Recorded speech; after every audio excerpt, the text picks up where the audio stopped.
Well, my dad, Larry Bunn, is a deeper thinker than you think. A lot goes on in his mind. He's very much like a child, but he'd always listen to talk shows when he'd be working on his buses. Sorry.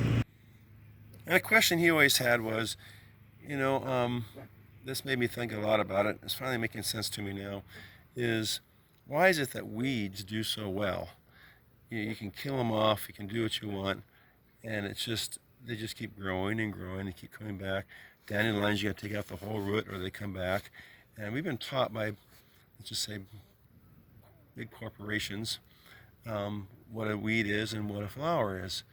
Dandelions, you can buy dandelion tea that cleanses your liver. The root is very good for cleansing properties. The leaves are good for you. The flower is good because it comes up early enough in the spring that the bees get a chance to, have something to eat until the other flowers come around.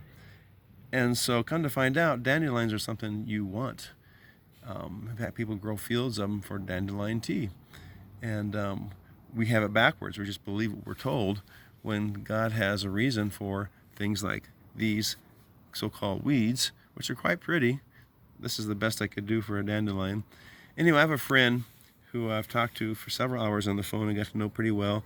He's got a YouTube site called Pound, the pound sign, Making of a Criminal. He's a whistleblower, and he asked a question on one of his later videos because he was 45 minutes dead while trying to be coming into this world as a baby. He drowned for another 40 minutes as years later as a child, and wonders should he be in this world at all. Maybe he's had so many hardships. He's living out of his truck now and has for many years because of his whistleblowing attempts, and he's got all the documentation to prove it.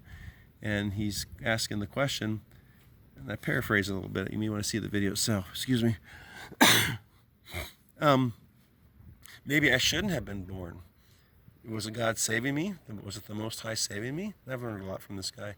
Or maybe I should not have been born at all, and these death things should have happened. And I liken him to, say, a dandelion, where the world just tries to shut him out, and he keeps growing. Or a flower in a crack. You see this flower, say this sunflower, coming through the crack on the sidewalk. It's had to overcome all kinds of obstacles. And I'm going to share this video with him directly on one of his comments. But go there, check it out, say hi, give him some encouragement. He's got a GoFundMe account as well. Just trying to survive.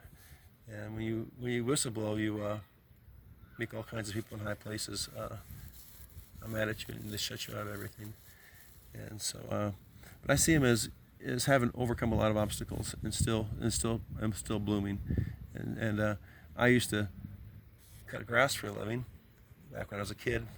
Money for my car and girls, and so anyway, weeds were to be gotten rid of if they're in the sidewalk, cracks, etc. Now, if I'm driving a bus, which I've been doing for 21 years now, and I see some flowers, even just any kind of thing trying to survive in the cracks in the grass, there's all this water running down the gutter from a broken sprinkler head, let's say, and they're just inches away from all this water, inches away. And I just make sure I don't touch the curb, but I get into the gutter enough that I throw the water up on the sidewalk to water them all. It's like, because I can relate a little bit when I see people like my friend here, Anthony, going through what he's going through. But I guess the moral of the story is, for him, I think anyway, he could use some encouragement. God bless you all.